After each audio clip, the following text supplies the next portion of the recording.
Hey, fellow Schneider drivers, Friendly Bill coming at you. This is going to be a video saluting fellow nomads. What does it mean to be a nomad?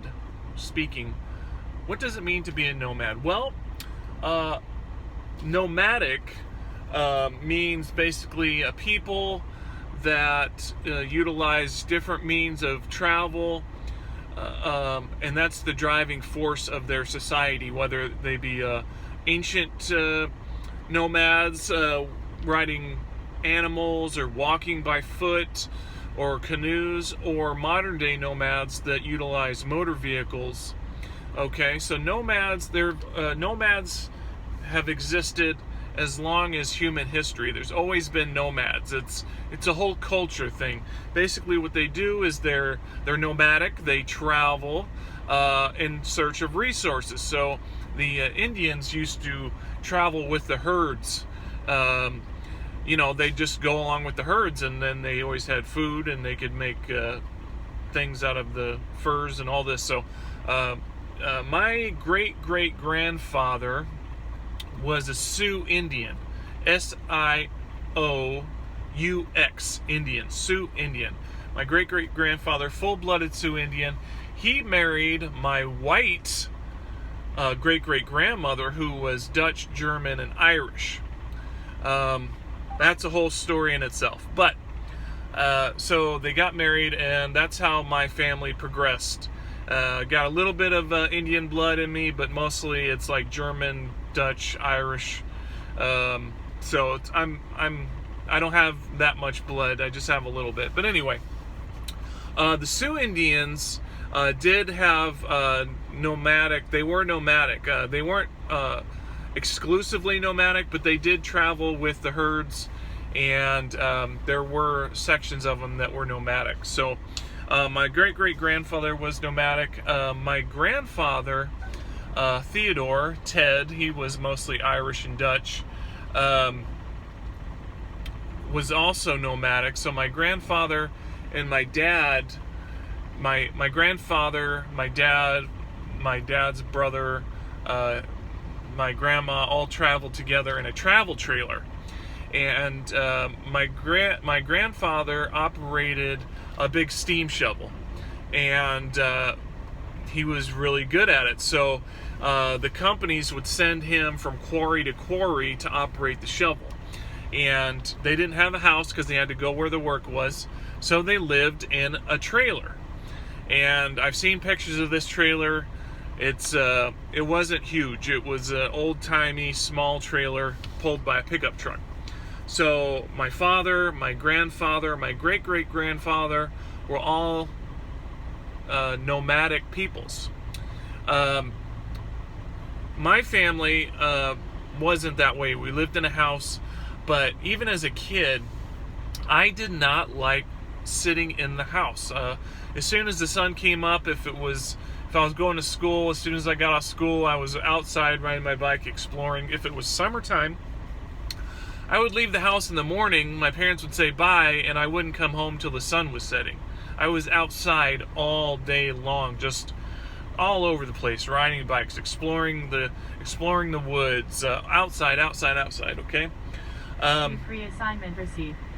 Starting at Stockton, today. Ending at Salem Port. But I wasn't always nomadic, but okay, so I went to high school, I lived in the same house. I went to college, I moved, I got married. So me and my wife, my ex-wife, we got married, and the first thing we did was we left Illinois and we moved to Texas, San Antonio. She had a job with the Air Force. I also got work for the Air Force, but her job was the driving factor in this. So we moved to San Antonio, Texas. We lived there for a year. We wanted to go somewhere else. We went to California. We lived there for a year, wanted to try something else. Then we moved to Germany, and we lived there for 8 years. That was an adventure. And then we moved back to the U.S., and we moved to Washington State. And, my kids were born. We were both doing very well. We bought a brand new house, a huge house. It was over $250,000 house, and we were living there, and it was great. But still, like, the sun would come up. If I had the kids, we would just leave the house. We'd go hiking. We'd go to the park. With me, it was always, let's get out of the house and go do stuff. I just don't like sitting in a house or an apartment. I have this feeling that drives me to get out and do things. The marriage lasted 17 years. It was great for about 14, and then the last 3 we started having real problems and we got divorced. I still love my ex-wife, but I'm not in love with my ex-wife. There was no infidelity. There was things I turned to substances. My brother committed suicide, and I didn't handle it well. I turned to drugs and alcohol, and my life just spiraled. That's another video as well. But anyway, so we got divorced, and she wanted the house, and she's like, I'm willing to fight for the house, And I was like, you don't have to fight for the house. You can have the house, because I knew that my kids were going to live there. So I want the best for my kids. So yeah, you can have the house. The kids are going to live there. So that wasn't a fight. I didn't fight for anything. She got everything she wanted. The way I looked at it is, if it benefits my kids, she can have it. So that was that whole thing. So anyway, we get divorced, and the kids they're all doing fine. They're all doing great. I still have a fantastic relationship with my kids, and but anyway, so then I was kind of thinking about, what do I want to do with my life, and I knew I didn't want to live in a house or an apartment, because the thought of sitting in a house or an apartment by myself or with, I just didn't want to do it. So I was like, I'm going to get into trucking. And I lived with my sister in St. Louis, Missouri for a couple months until I got my CDL and I got my first truck.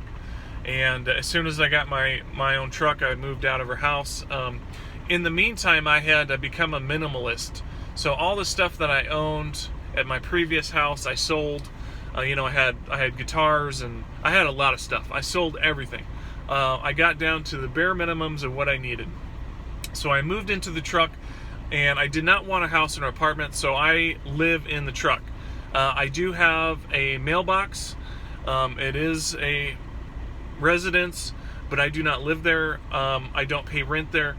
I pay a little bit of rent, but it's not a house. I can't go there and sleep if I wanted. I basically am paying for a mailbox.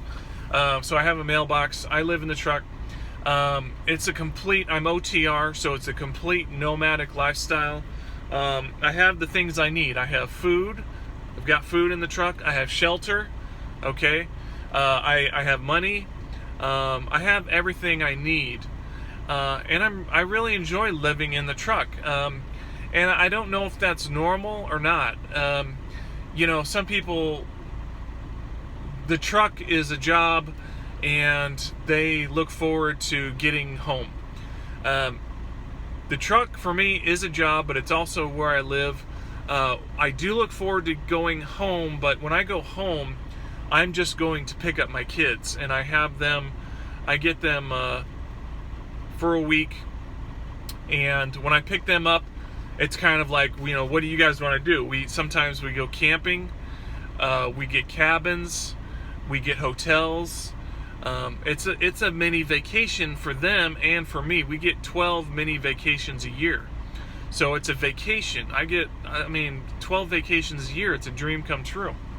So I don't have a house or an apartment, and the kids don't mind at all. They look at it as an adventure. Like, they have some hotels in the area that they really like, but they always want to, let's go try this hotel. Let's go try this. Or, let's get a cabin this time, or let's just camp this time. It's an adventure. And I enjoy living in the truck. Some people say, okay, well, what do you need? You need shelter. This is perfect shelter. You need food. Got that. How's sleeping in the truck? I don't have any problem at all sleeping in the truck. In fact, it's just as good or better than any sleep I've ever had in a house or an apartment. And my bed's comfortable. I got 2 sleeping bags on there. That's what I use. I don't use I just put one sleeping bag to lay on and the other is a blanket, and that's it. So, I mean, sleeping for me is great. Like, in the sounds, people are like, oh, it's too noisy, I can't sleep. I don't have that problem. Like, I can park next to a reefer. I can hear trucks moving around me. To me, that's a soothing sound. So I have no problem going to sleep. The benefits of living in the truck is money. Okay, I am OTR, so I don't, it doesn't make any sense to pay for an apartment. I'm only going to be there, 4 days a month. It doesn't make any sense. I don't want a house. My wife did remarry. He's a pastor. Okay, that's a whole nother thing too. I would never be a pastor. I'm not anti-religion, but that's something that is just not me and would never be me. So anyway, she married a pastor. But she still works for the Air Force. So, I mean, if she says, oh, I'm getting transferred, she's not in the military, but she works for the military. She says, oh, there's a job opportunity across the country in Massachusetts or somewhere. We're going to move. I wouldn't be a problem for me because I can work anywhere for Schneider. I can work anywhere in the nation for Schneider. So that's not a problem. So I'm not tied down. I'm not anchored down. I don't spend any money on houses or apartments, rent, utilities, anything. I don't spend for anything like that. I can do my laundry and showers for free. So I'm saving a large amount of money by living in the truck, and I really like it, okay? Like I said, I think I have some nomadic blood in me. I'm just not into sitting around a house, an apartment, watching TV or doing whatever people do. Now, when we had the house, I took care of the house. I mowed the grass and I finished out the basement. I did a lot of work on the house, which was fun because it was the first time I ever did that. But, it's not something that some people love being house owners and some people don't. And I'm just not that interested in owning a house. But, living in the truck is great. I mean, I love living in the truck. I love waking up in the bunk and opening the curtains and looking around and saying, yeah, somewhere different every single day. And, I just love it. And it saves money. That's OTR. You don't have to do that if you're regional or dedicated. You can be home every night if you want. But there are some of us that love living in the truck and love the nomadic lifestyle. And to those Schneider drivers, nomadic lifestyle, nomads, I salute thee.